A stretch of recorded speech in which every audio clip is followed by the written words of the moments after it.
Welcome to the Steelers by the Lake podcast. My name is James Strong, joined once again by my co-host Cody Tanner. Cody, how are you on this day after Christmas bloodbath? Yeah. Thursday. Oh my Lanta, man. This was a bloodbath to say the least. James, if anyone's watching on YouTube, they'll realize that my camera's off right now. That's very on purpose. James, I want to show you how over this season I am right now. I'm pretty much over. I'm ready for pretty much anything else at this point. I'm wearing the Pirates jersey. I got the Penn State hat on. They're still in the playoffs. I mean, I don't know how far they're going to go, but dear Lord, yeah, I don't know what to say about this game on Christmas. I was hoping for a Christmas miracle. I got a Christmas bloodbath, like you called it. I mean, there's no other way to put it. 29-10 is not a pretty score by any means. And this is the flattest I think I've seen Pittsburgh play. And it was probably the biggest game for them. In all reality, I mean, this is the game against the people you're going to have to go up against them in order to get to the Super Bowl. And you fell flat. You started flat. You were flat. You just drugged the whole time flat. But James, how are you? How was your Christmas? My Christmas was way better than I would have asked for, buddy. So I'm pretty grateful for that. No doubt about it. Yeah, flat game. You're right. Absolutely. And the frustrating part to me about the game itself is it was the worst part of my Christmas. Like the rest of the day was pretty great, really. And forced to watch the Steelers game for 3 hours and watch them get their butts kicked. But this is the measuring stick in the AFC right now. Like you have to get through Kansas City to get to the Super Bowl. Yep. If you can't even come close to hanging with Kansas City, you're not even close to ready for the Super Bowl. So, yeah, they got a long ways to go to prove what they can handle, and lots of weaknesses on the team being exposed. Lots of guys having their worst games at the worst possible time. And we're going to cover all of that. But speaking of guys and just not having the seasons they expected, I'm going to skip ahead a hair in our notes and talk about Diontae Johnson. Yeah, let's do it. So Diontae Johnson recently released by the Baltimore Ravens. I think we talked about that on a previous show. He went through the waiver wire process and was claimed by the Houston Texans, who just lost Tank Dell for the season. Yeah, that's a good pickup for them, in all honesty. Very good, yeah. Yeah, absolutely. He'll get a chance to try to make an impact on them. They're playoff bound, so Pittsburgh may see him again, especially if Houston gets that number 4 seed, which it looks like they're likely to be. It could be first round of the playoffs, Pittsburgh versus Diontae Johnson. Yeah, it doesn't look very good for him. And quite frankly, I'm not expecting him to go and rejuvenate his career. At this point, I think I've seen him fail enough consistently that it's a personality trait at this point. It's a characteristic. I don't know if you call it ego or if he's just in his head. Like, I don't think he was always this way, but I think he's almost feeling entitled, like he deserves more than certain things, and he's got to realize he's got to earn it again. He's starting fresh round 4 at this point. So hopefully he can do something. I mean, I want the guy to succeed. I don't want him to fail at life or fail in his career. But he's got to get out of his own way at this point. I feel like, I mean, that's a lot of people in this world and day and age now. But speaking football specifically about Diontae, that's what he's got to do. Yeah, great opportunity there. He's got an awesome young quarterback. So all he has to do is basically just go do whatever he is asked to do. He's a great route runner. He's got decent hands. He's an explosive guy. So, yeah, just go do whatever they ask you to do for a couple of weeks here, and you might get yourself a contract after the year's over. Yeah. James, you want to go over inactives for this game? Let's talk about them, man. So on the Pittsburgh Steelers side of things, Justin Fields was inactive, which means that abdominal injury is still bothering him, unfortunately. Joey Porter Jr. was out with that knee injury. Ben Skoranek with his hip injury. Dean Lowry with the low man on the totem pole status. And Preston Smith with the least useful on game day status in the outside linebacker room, as Jeremiah Moon is a starter in multiple phases on special teams, and Nick Herbig is the first man up in the outside linebacker rotation as far as substituting in for TJ Watt and Alex Highsmith. So that put Preston Smith as the odd man out, and a real interesting situation there with one regular season game left and him making a very hefty salary. It's starting to look like maybe the Preston Smith trade is something that was going to be for part of a season and done. I can't imagine they'll bring him back next year unless they're able to negotiate it down to like a $2 or $3 million contract or something. Yeah. I don't expect them to see him get paid big bucks for anything. He hasn't really done anything, quite frankly, and I think we've seen enough growth from Nick Herbig that they're confident in that three-headed demon they have right there. Inactives for the Chiefs, we had Chris Jones, the defensive tackle, defensive back Kamari Connor, offensive tackle DJ Humphreys, offensive lineman CJ Hansen, offensive lineman Ethan Driscoll, and two defensive ends Malik Herring and Joshua Uche. Big one there, obviously Chris Jones. That's the big name that they kept showing him on the sideline over and over and over again. It's like the man's not playing. Give him a little less airtime. But I mean, it was a big thing for them, and unfortunately something we didn't capitalize on. James, we're going to go into a game recap now. Yeah. But before we do that, let's just vent for a minute. I mean, I could go about 15 different directions on here about a lot of different things that I'm frustrated with, whether it's George Pickens not running routes that I feel like lead to interceptions, whether it's Darnell Washington holding just so horribly when he's such a big man that he should be able to make a block against somebody that's taking touchdowns off the board. I mean, I just feel like I can go 15 different directions out of whether I feel like it's lack of planning. What do you want? You talk about something. Before you go any of those directions, let me give a shout out to our sponsor real quick. Absolutely. Okay, so let's get that going here. Steelers by the Lake is sponsored in part by the Edinburgh Hotel Bar located at 100 Meadville Street in downtown Edinburgh. The hotel offers a smoke-free environment, full-service catering, and private party space for up to 75 people. Information is available at hotelbar.tripod.com. Yes, it is. We love them here at Steelers by the Lake. I will be there hopefully sometime once more this year for some Steelers football. Just depends on how it all goes, I guess, James, at this point. I mean, we're going to have a playoff game. We have the Bengals game, which I still don't think we know when that's going to be yet. Nope. So it better not be on primetime because they're not primetime worthy right now. That would be a game. James, we allowed the Chiefs to score 29 points. Mm-hmm. Guess how many times they've scored 29 points or more this season? I'm going to say maybe 2 or 3 times because they really haven't been lighting it up this year. We are the third time they did it. So. Yeah. Yep. I was listening to a pregame show this morning, and I know the game's already over, but just trying to get all the information in from all the sources that I listen to, right? And this was somebody interviewing someone who covers a different team. They were doing a 2-person show, right? And he was talking about the injury to Joey Porter Jr., and if he was not able to play, then they would probably be forced to play a lot of zone. And this guy was like, and that is music to my ears because there is nothing that Patrick Mahomes does better than play against a zone defense. So if they're forced to play a lot of zone, then Patrick Mahomes is going to have a really big day. And he was 100% right. Yep.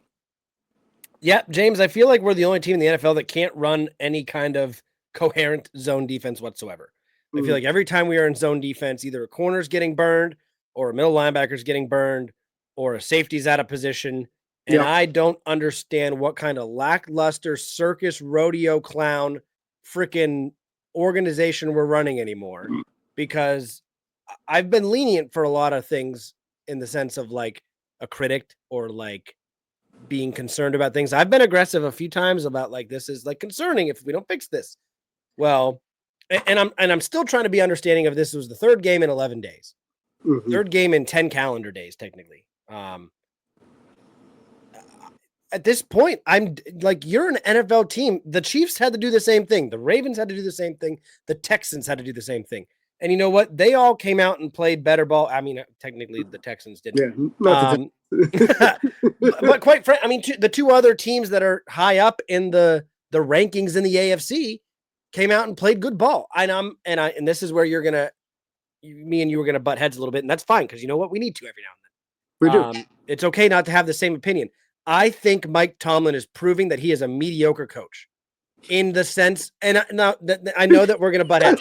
And when I say mediocre, I'm not talking about the normal standard of mediocre, but he's mediocre in the sense of anytime we go up against a team that has a quote unquote good or great coach, we fumble the ball outside of the Ravens because I don't know how or why we just have their number, but Andy Reid is a better coach than Mike Tomlin. I will stand by that. I don't think that the head coach for the Eagles is a better head coach, but Bill Belichick was a drastically better head coach than Mike Tomlin.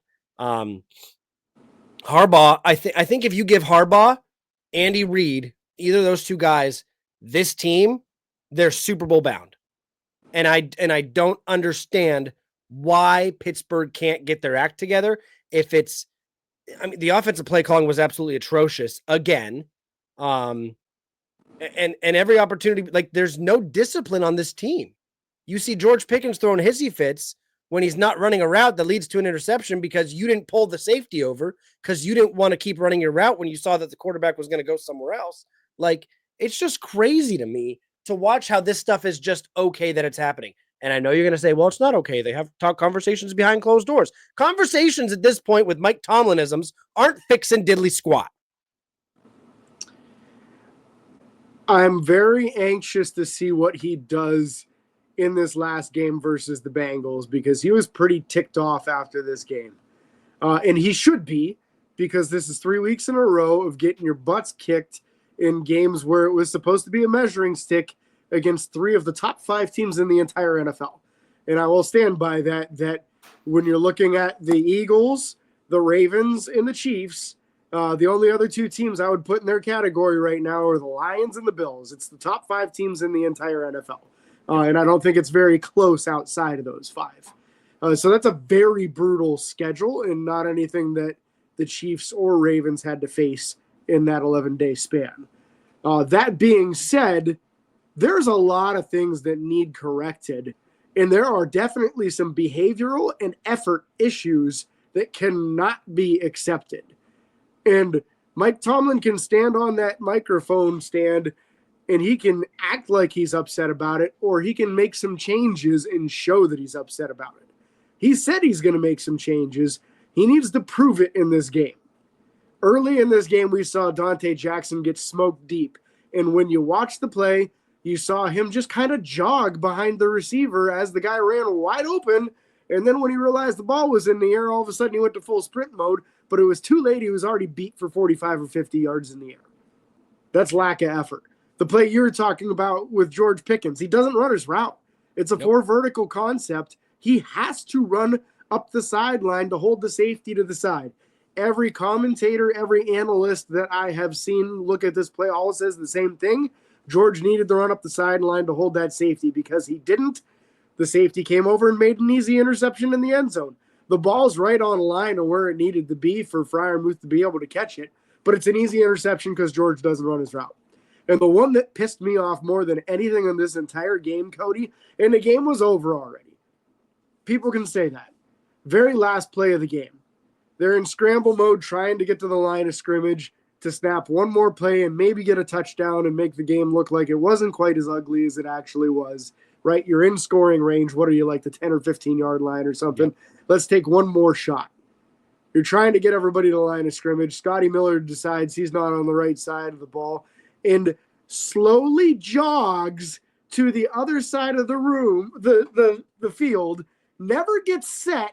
Because of it, there's a penalty and a 10-second runoff, and the play in the game ends because he didn't feel the need to hustle his tiny little butt to where he was supposed to be on the offensive line. Inexcusable, in my opinion, if Tomlin wants to show an example of that this is not acceptable. The easy scapegoat is to fire Scotty Miller this week. a complete lack of effort at the end of the game, giving up on your teammates on the field, not even giving them a chance to try to score one more time. Like, I hated some of the play calling in this game too. I didn't think it was quite as bad as you thought it was. But again, at the end of the game, in the final 3 minutes, way too many run plays where you could possibly try to come back. I know 19 points in 3 minutes is unheard of, but at least throw the ball and give yourself a chance to try to do it. Yeah.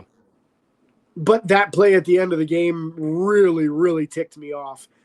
If I was Tomlin, I wouldn't have waited until this morning to fire him, honestly. I would have cut him. Yep.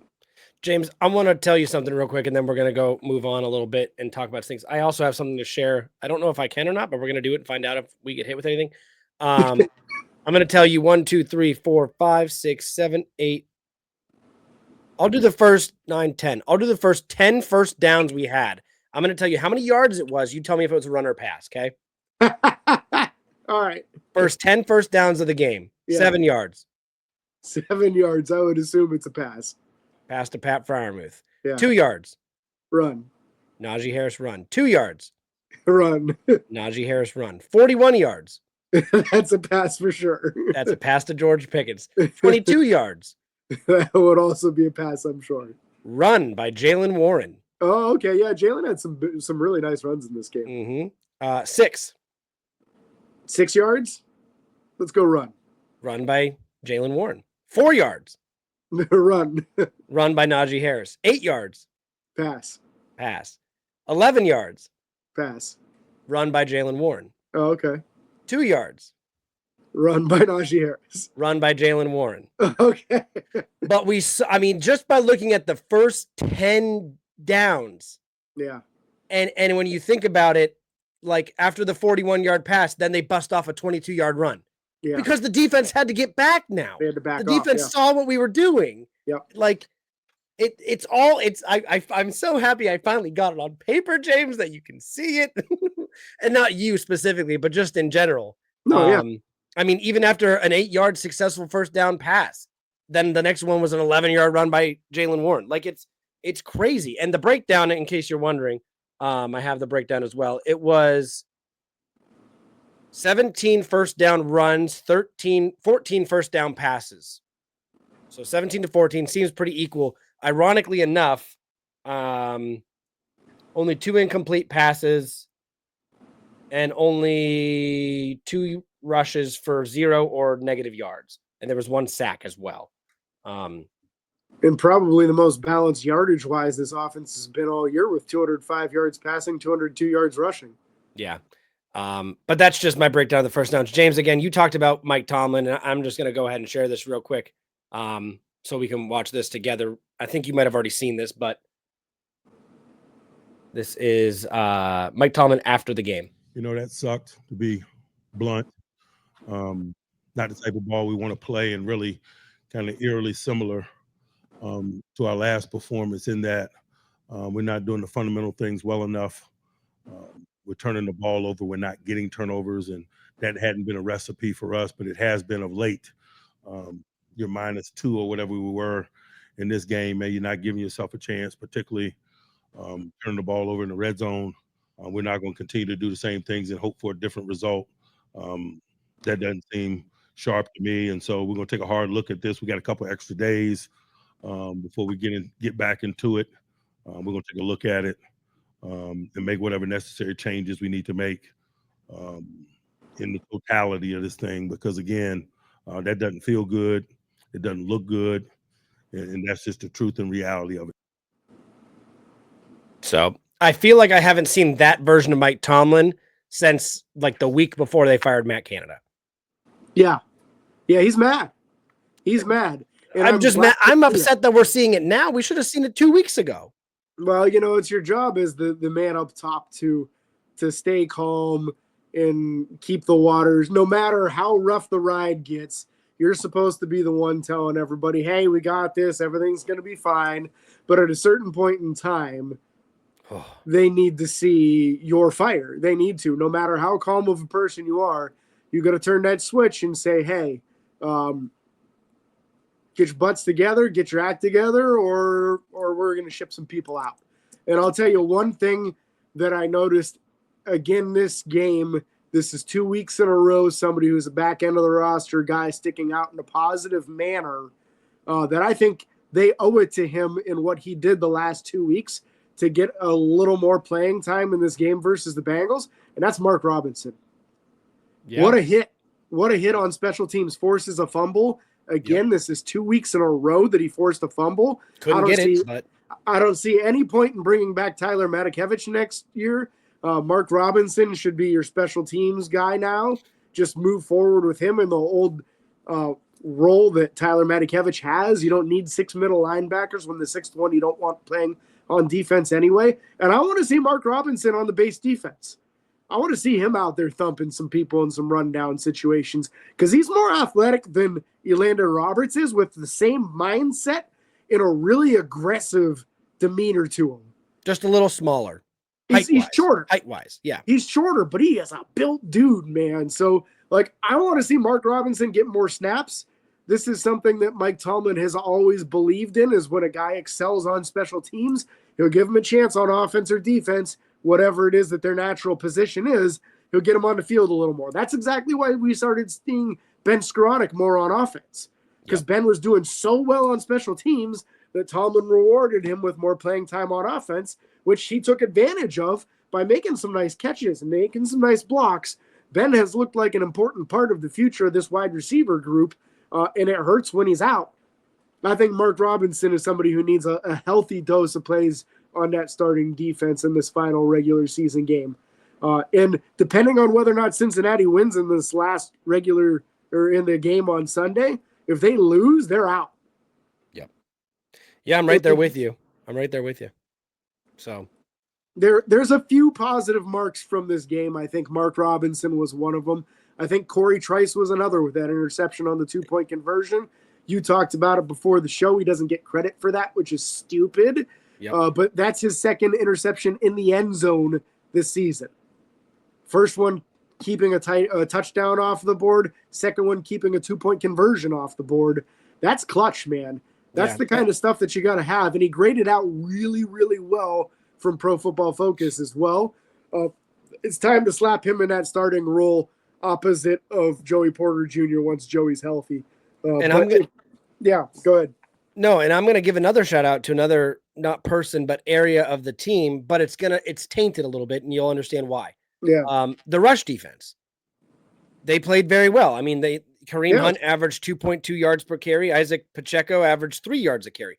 That's phenomenal for the starting two running backs to average a whopping 2.6 yards per carry. However, that is drastically because their offensive coordinator understands that, hey, if you're going to let us pass the ball on you, we're not going to stop passing the ball on you. Guess what, Arthur Smith? That's how you run an offense. Don't stop doing what's working. So, overall, 20 carries as a team for 69 yards with a 3.5 average. That's phenomenal run defense. Unfortunately, they passed for 320 and 3 touchdowns. Couldn't even slow him down, really, in a passing game. Guys running around wide open all game long, miscommunication galore, trying to hand people off in his zone, and the second guy has no clue somebody's coming to his area. It's just over and over. You saw the frustration in the post-game press conferences and the interviews with Cam Hayward and Deshaun Elliott, losing his mind, dropping F-bombs in his interview, talking about this is completely unacceptable. It's week 18. How in the heck are people running around uncovered? How are people not knowing what their responsibilities are? And some of this is on Cam Sutton. Cam Sutton played all of the nickel snaps. Beanie Bishop didn't get a single defensive snap in this game. And some of that miscommunication is happening in that secondary from some of the most experienced guys. Cam Sutton's been in this league for a long time and known for his IQ, and somehow he is making mistake after mistake of not knowing where he's supposed to be and who he's supposed to be covering. So I hope this is the last year of this experiment with him, because I'm over that. There's a lot of things that we're over. Let's go ahead and dive into these numbers real quick so we can move on and get excited for AFC North football next week. Russell Wilson, 23 of 37 for 205 yards. Actual passing yards listed 162 because he had 5 sacks for a loss of 43 yards. Now, some of that is on him. Some of that is on the offensive line. We will talk about the offensive line moving forward. He obviously has that one interception in the end zone. Just really unfortunate. He also, am I wrong? He also had a fumble in this game, correct? Correct. Yeah, he Luckily, was we got it back. We did not get it back. No, we did not. Okay, sorry. Yeah. He picked up the Freiermuth fumble. No, right? You're right. He got his back, but Freiermuth's fumble Lost was his. one that went over. Yeah. Okay. But he was scrambling and nobody was around him, and he went to put his hand down, but he forgot he had a ball in it, I guess. So the ball hits the ground and squirts out, and then he has to jump on the ball, and now you lose the play. Right. Yeah. So just a ridiculous mistake on his part to fumble the ball in that situation. You can't fumble the ball that way. If you're taking better care of the ball, you're never going to fumble it like that. So yeah. Overall, I thought Russell Wilson had a very, very bad day. The fact that he threw for 205 yards is actually shocking to me. Again, a lot of that was George making some phenomenal plays and catches. I guess I should clarify. He only had 3 catches. And the long was 41 yards. That was a lot of Pat Freiermuth being involved. 8 targets, 7 receptions for him. Unfortunately, he did have that lost fumble on the right sideline, if I remember correctly, which was very unfortunate. Correct. And when you look at let's jump over to the receivers. You look at a lot of guys getting involved. Pat had catches, George, Jaylen Warren, Calvin Austin, Connor Hayward, Darnell Washington. 3 tight ends had catches in this game, all for 8 yards or more, which is why we're telling you to use the tight ends. If you move the ball 8 yards every down, guess what? That's a lot of first downs. It's real simple, real easy. Just keep doing it. Najee Harris had 2 catches for 7 yards. Again, this was a well distributed game, but not a well orchestrated game, if that makes sense. We pushed the ball to a lot of people, but we didn't do it when we needed to, and we weren't successful when we needed to be successful. So just really, really, really unfortunate. In some technicalities, again, on some rules where we keep on seeing the same rules that you almost never see biting us in the butt, where Mike Williams makes a ridiculous catch on the sideline, but gets the same foot down twice and never gets the opposite foot down, and because of it, it's an incomplete pass. Yep. This is something I believe very strongly that they need to change the rule. That's twice this year that's happened to Pittsburgh, and it's not been a completed catch. And both times the commentating crew was like, this should absolutely be a catch. This is a rule that needs changed. And you can't be mad at Russell on the play because he threw the ball right where it needed to be. Yep. And you can't really be mad at Mike Williams because you can't change how your body comes down to the ground. No, and he had to change his body in that way to catch the ball. Yes. Yep. It was a phenomenal catch. It was a phenomenal throw. Unfortunately, just didn't get that second foot down. Yeah. But again, it's tough because I don't think you should just be able to tap and that count. But what I really want to see happen, which I know will never happen, is I want to see what happens when a paraplegic comes to the NFL with one leg. What are you going to do? How are you going to call that? I want to figure it out. Because and that's a real thing. Like, I'm not saying it could happen, but like there are not, but well, I know, but like there was some crazy college guy that only had one arm. He was making some pretty cool catches. That rule just needs to be defined a little bit more, or like expanded upon, because I agree. Like the George one, especially more so than this one, I think was so obvious that he got possession and body control and 2 feet down. It just, the way his body shifted was the same foot. Yeah. I don't think it should take away from the athleticism and the freak athletic nature of some of these guys, not just our guys. I mean, if OBJ had that, I feel like everyone would be, in shock and awe and all this stuff. So real unfortunate for that. That was one of only 2 targets for Mike Williams. Van Jefferson had a target and a drop in this game as well. So I want to see more passing. Yeah, I want to see more efficiency with the passing game. I don't want to see more passing just to pass, because that's how you make yourself one-dimensional and get your quarterback absolutely annihilated like he was in this game. Yep.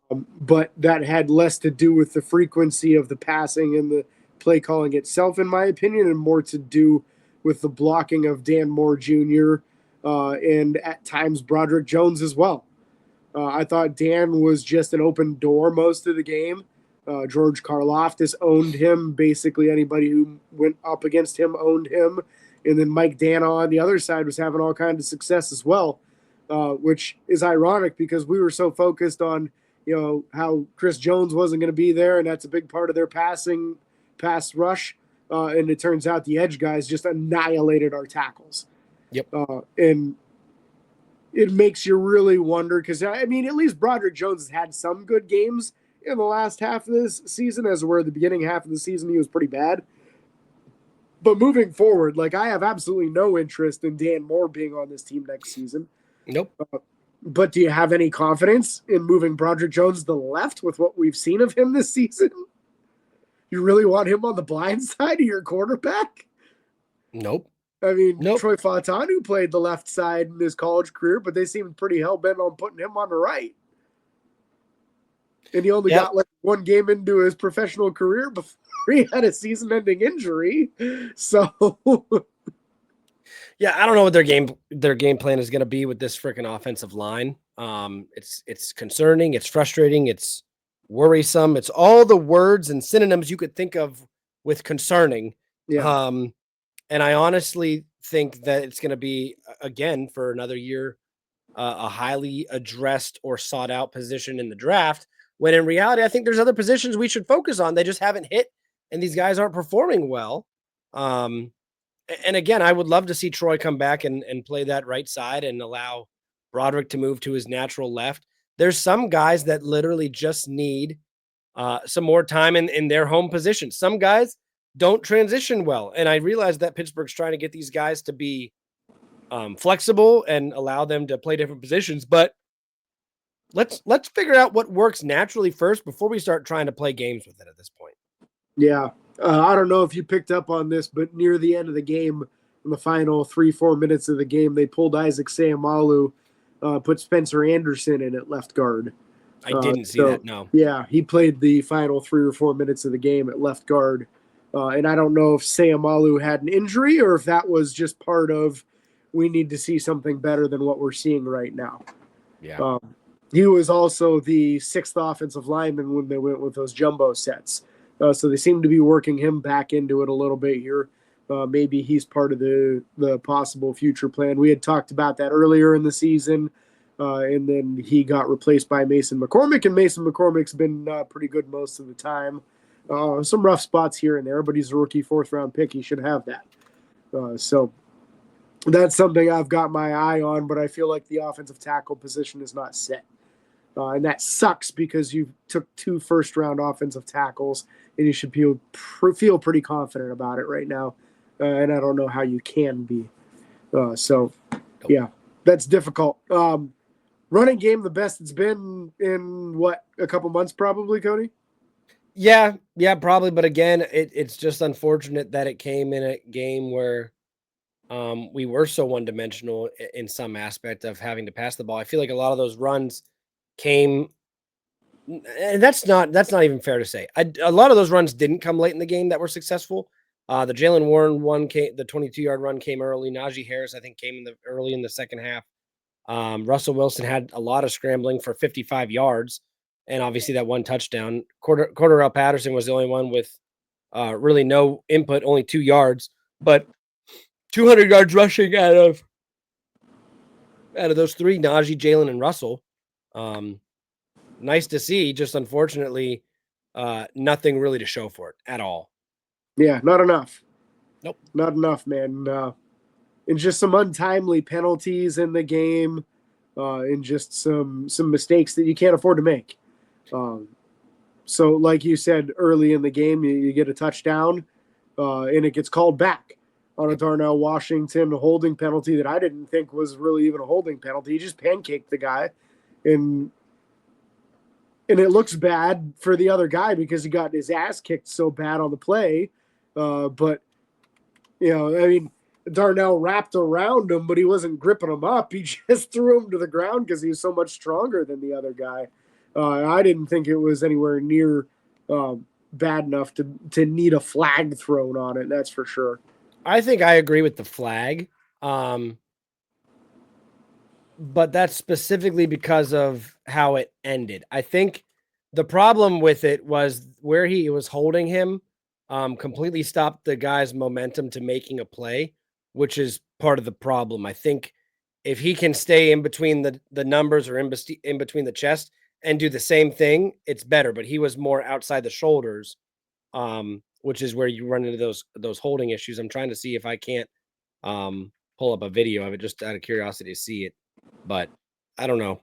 Yeah, my issue with it was that it was on like the backside of the play. You know what I mean? So it didn't impact the play in any way. The guy tried to come to his inside, and when he did that, Darnell just threw him to the ground. And he made him look like, well, there's no possible way you could have done that without holding him, so let's throw a flag. And I hate it when referees do stuff like that. Like, it seems like all year long, anytime there's a pile up and Pittsburgh is moving the ball and they've got the ball on offense, and it's like a pile up of offensive and defensive players, it's a real quick whistle. They always blow that play dead, and Pittsburgh can't get forward progress, and 9 times out of 10, the pile keeps moving forward after they blow the whistle, but in reverse, they let it go. If Pittsburgh's on defense, they never blow that whistle quick when it's a big pile up, and they try to give that other team a chance to push for every extra inch that they can get. In this game, this happens to George Pickens. You know, he catches the ball on the left sideline. The guy that tries to tackle him is one of the linebackers, and he goes to punch the ball out. And as he's attempting to punch the ball out, George breaks free. Yep. But the ref decided to blow the whistle for some reason and blew the play dead, and George is running up the sideline. So just blows my mind sometimes that it seems so one-sided with how quick they are to blow that whistle to end it when Pittsburgh could possibly get more yards. No, I'm with you. I think the refereeing was very sketchy in this game. At one point, it looked very lopsided for Pittsburgh, which I just did not think felt right. It was like 5 penalties for 50 yards for the Chiefs and 1 for 10 for us.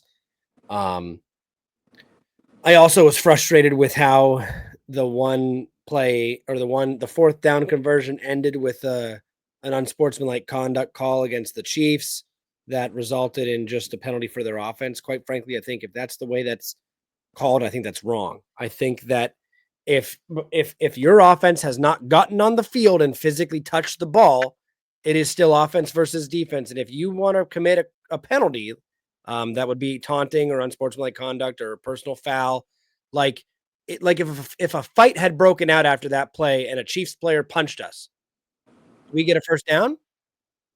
Nope. And in my mind, that's wrong because that's still the defense committing the penalty, not the offense. And so, and that's why we had such a big problem with it last week when Jalen Carter helmet slapped Connor Hayward on a punt. And they called it, well, they said after the punt is when it happened. So the possession had already changed. So it's just a half a distance to the goal because the Eagles already had the ball because the ball was already punted when the video showed that the ball had not left the punter's foot yet. So the penalty happened before in that case, but they still called it after the punt. And because of it, it was like a 2-yard penalty when it should have been a 15-yard penalty and Pittsburgh still having the ball. So I'm with you. I don't like it either. I understand this one more so why they called it the way they did. I hated the way they called it in the Eagles game and basically allowing Jalen Carter to just punch Connor Hayward on the field with no penalty. And that's what it does. I mean, in either situation, there's no repercussions whatsoever. Yeah. You're basically, it's a slap on the wrist at most. When in reality, in a game that big, when you make a mental error that bad, it should be flagged. And I'm curious, I can't remember. Maybe you can help me remind me. I know that this is different, but this is why I'm bringing it up. We'll talk about it. Yeah. In I believe it was a wild card game against the Bengals, the last playoff game we won, and Vontaze Burfict slapped Antonio Brown going across the middle. Yeah, I don't remember if it was on 4th down or not, but if it was, defense committed a penalty, and then we wound up getting a first down.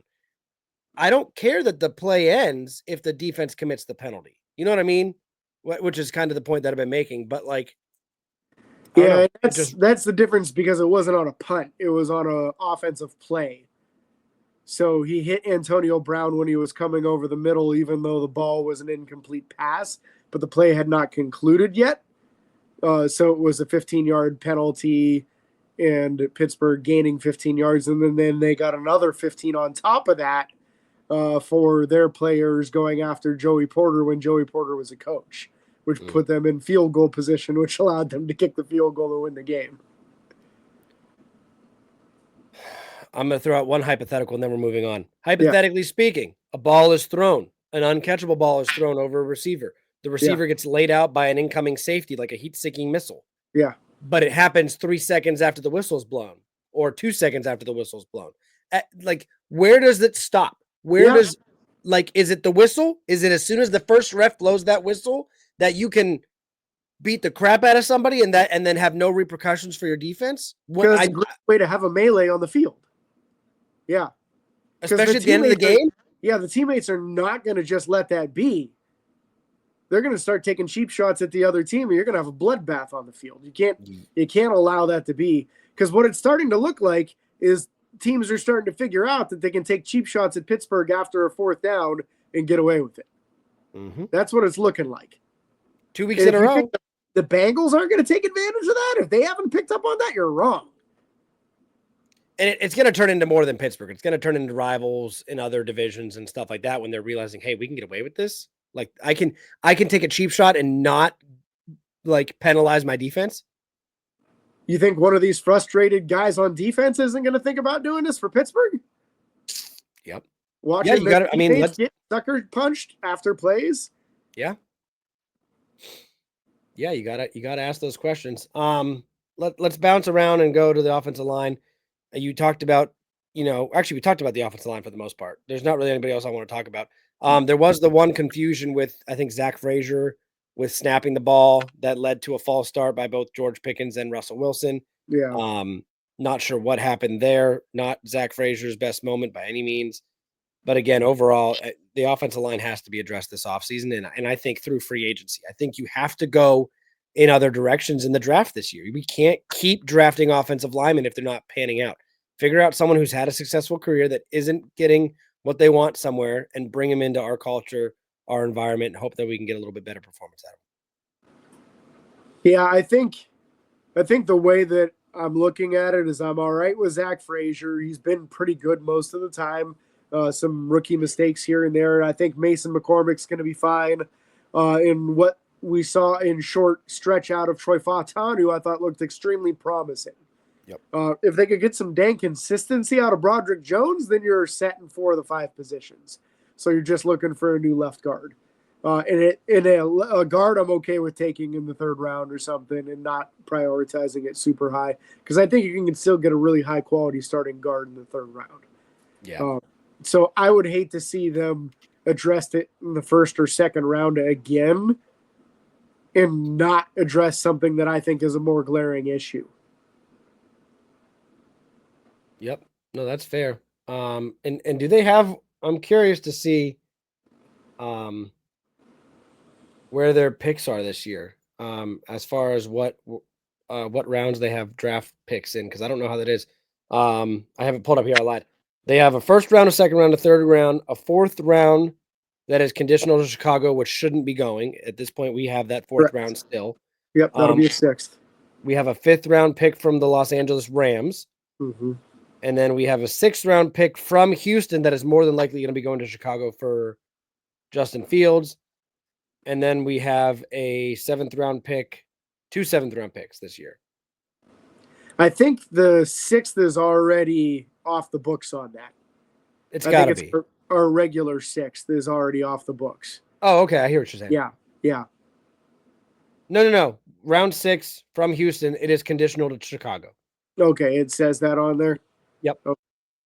So we will not have a 6th round pick, but we will have 2 7ths. Yeah. So that is what it is. That's what they like. They like to have 7 picks at least, So. Yep. And who knows what they'll do leading up to that with trading or whatever. At some point, we'll figure that all out. Defensive side of the ball, defensive line. Want to go there? Yep. Cam Hayward again had some pretty dominating plays throughout the game. Again, kind of standing on his own.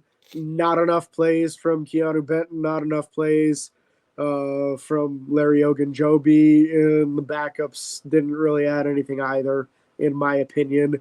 At least in totality, the Crew did a lot better job against the run in this game. So we'll take that as a win.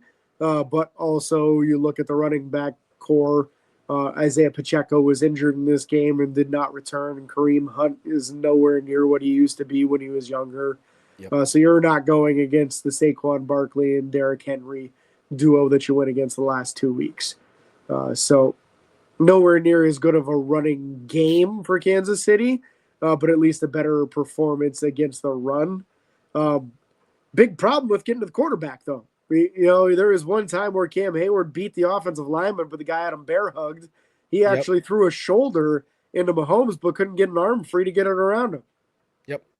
Hey, TJ Watt was held multiple times. Yeah, they called it once at least. Yeah, I saw 4.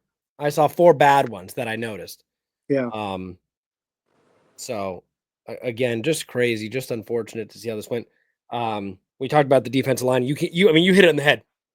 It was Cam Hayward and company, and the company wasn't very much there. Yep, but I'm sick of saying it, man. We've been saying it every week. I'm waiting for one of these weeks to somebody else to at least register a sack. And I don't think there's 5 sacks between the rest of the defensive line room combined. Nope, probably not. I don't think there is. And that's embarrassing when Cam's got, 8 on his own, and there's probably like 3.5 or 4 out of the rest of the room combined, and that's 1.5 from Larry Ogunjobi. I don't think, did Benton register anything yet? Does he even have a half sack on the season? We're about to find out while we keep talking about him. Yeah. Defense stats, if you're looking for sacks, Hayward has 8. Yeah. Ogunjobi has 1.5. Yep. Adams has 1. All right. And that's it. No Loudermilk. No Loudermilk. No Montravius Adams. No Adams. No Benton, nothing. And Dean Lowry, nothing. Dean Lowry has 1. 1. There you go. So it's 3.5 on the rest of the defensive line group combined. Yep. In 16 Beanie Bishop has a half. Yeah. 16 games, and those 6 men could only get together 3.5 sacks. That's embarrassing, man. They should all be embarrassed with their efforts of getting after the quarterback. And they should be embarrassed that they're letting Cam Hayward down at what is very near the end of his Adams career. had 1. Adams had 1. Yeah, well, we were counting that. Okay, yeah. Just making sure. Yeah, we were counting that. Yep. Yeah, 3. Well, you said 3.5. Oh, yeah, because Ogunjobi has 1.5. Okay. Yeah. That's tough. Yeah, that's tough. That's averaging like 0.15 sacks per game. Yeah. Something like that. Man, maybe like 2.5. Yeah, maybe a quarter of a sack a game. Yep. Yeah. So once every 4 games, one of those guys got a sack. That's horrible, man. And that's part of why you're seeing a less production out of the outside guys. Let's be real. You can't get as many out of TJ Watt, Alex Highsmith, and Nick Herbig when they run up the arc and they get that fantastic speed rush. All the quarterback has to do is step up because there's no pressure coming up the middle. Yep. They know where to go. Step up the right guard because the right guard's fine. He ain't getting pushed back. He hasn't been pushed back all year. Yeah, it's not good. It's not good one bit. Yeah, it's an easy blueprint for every quarterback. When you get pressure, step up to the right guard because there will be a pocket there for you to throw out of. Very, very, very concerning when you look at the overall concept of this defense, how it's been performing, how it's running, and you see the glaring holes that are literally there physically and for the offense, the opposing offense to take advantage of. I thought that Alex Highsmith had a good game. He had a pass breakup, 4 total tackles. TJ Watt, obviously, we talked about having the 1 tackle for loss, 1 pass breakup for him as well. That was almost intercepted by Patrick Queen. Unfortunately, he just could not get under it. Other than that, we didn't see a whole lot of anybody else. I mean, Nick Herbig registered 1 QB hit. That was it. Not enough splash from anybody in the linebacker core, whether it be outside linebackers or middle linebackers. So, yeah, just not enough from any of them, man. And not very dissimilar in the secondary. I already voiced my opinion of Dante Jackson, just Yep. very early in the game, not giving a lot of effort. It just doesn't look like he can handle covering guys. Um, James Pierre is giving effort out there, but let's be real. He's been in the league for like 5 or 6 years. He's a back of the roster corner. That's what he is. So the only real promise that we've got is Corey Trice. Yep. And Minka at least still making some plays here and there. Deshaun Elliott, I think, as time rolls on with Minka and Deshaun back there, you're going to start seeing some more plays between the two of them. But they're very, very clearly hurting without Joey Porter Jr. It is a massive drop off in what that secondary can do coverage wise without Joey Porter Jr. out there. Yep. Yeah, you got to wonder what their plan is to address that, because that is a major, major issue. Just when we thought we had depth at that position. I mean, we talked about it 4 or 5 weeks ago, and I was like, holy crap, Cam Sutton's going to be coming back after the bye week. Huh? Corey Trice is making plays. Dante Jackson was getting picks. Like, they were all luck. And I won't even say they're all luck. There is an aspect that this team has played so poorly in zone defense this year that I would rather see man-to-man and know that you have to send help to somebody, or double man up somebody or something like that, or some kind of combination of, hey, we're going to go zone on or man on the outside, zone on the inside. Like, figure it out. Do something different. I feel like this is the most basic defense we've seen since Dick LeBeau left. Like, it's been constantly, not that Dick LeBeau is basic, but like, I mean, this is the most watered down defense I've seen us play, and it's not enjoyable football. No, there's no random overload blitzes on one side. There's no quarterback blitzes happening. There's no safety blitzes. It's very vanilla. And yeah, just that makes it really easy for good quarterbacks to rip you apart. And unfortunately for the Steelers, that's what they had for the last month. Yeah. And you look at it, and Lamar Jackson just came off an MVP season. Jalen Hurts is always considered one of the better quarterbacks in the NFL. Patrick Mahomes, Super Bowl MVP and winning Super Bowls year after year. And Joe Burrow having the best season of his career. And that's who we got next. If the Bengals win on Sunday, Joe's going to be throwing his behind off, man. Yep. Yeah, if they don't figure this out and Joey Porter Jr. can't play in that last game, Joe Burrow is going to put up 500 yards on us, man. You heard it here first, folks. We will. No, I know, and that's going to be a big thing. Maybe that's the key to success: is don't allow Joe Burrow to throw for 500 yards. At this point, I mean, might as well. Special teams wise, Cordarrelle Patterson had 2 kick returns. I'm over the Cordarrelle Patterson experience. I'm sick of watching him jog out of the back of the end zone and never even get into a full sprint, man. He's one of the changes that needs to happen, too, is bench him from kick returns. Put Jaylen Warren back there. Come on. No, Jalen is back there. You need a second Calvin with him to run. Put Calvin. Well, yeah. No, I'm fine with Calvin. I'm fine with putting Calvin back there. Calvin doesn't have enough meat on his bones. Calvin's going to get a concussion again. He's willing to sprint at least. Ben Skoranek. Ben's still hurt. I'd rather Scotty Miller. I'd rather see Darnell Washington back there at this point returning kicks. Justin Fields. He's hurt.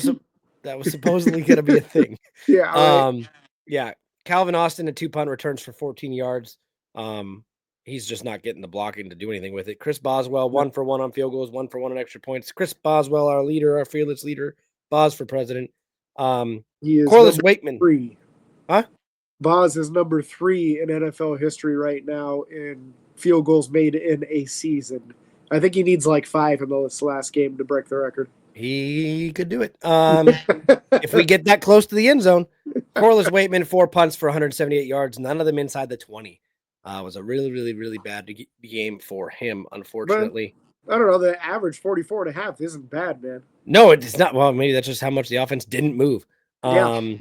I think that's it.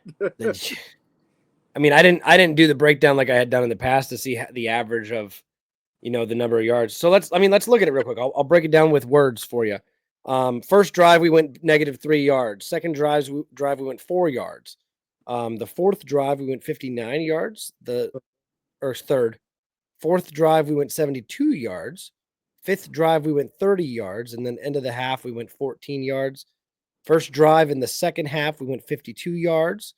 The second drive in the second half, we went 5 yards, and then 43 yards, and then 8 yards. So, yeah, so I would guess that the 4 drives that only went single digits were all punts, which is why he didn't get a single one of them in the 20. one was a fumble.